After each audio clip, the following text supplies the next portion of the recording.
Hey everyone, welcome back to Guide with Samuel. Sometimes you might want to temporarily turn off a Chrome extension without permanently removing it, maybe to troubleshoot an issue or free up resources. Here's how to disable any extension in just a few seconds. First, click the puzzle piece icon in your toolbar to open the Extensions menu. Then, select Manage Extensions at the bottom. You can also go directly to your extensions list by typing Chrome//extensions in the address bar.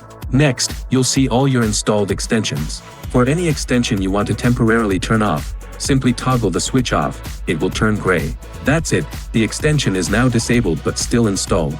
Finally, you can enable it again anytime by returning to this page and toggling the same switch back on. Pro tip: disabling, instead of removing, is perfect for testing whether an extension is causing browser slowness or conflicts with a website. It's also useful for keeping handy extensions you only use occasionally. If this helped simplify your browsing, feel free to like this video and subscribe to Guide with Samuel for more quick and useful tips. Thanks for watching.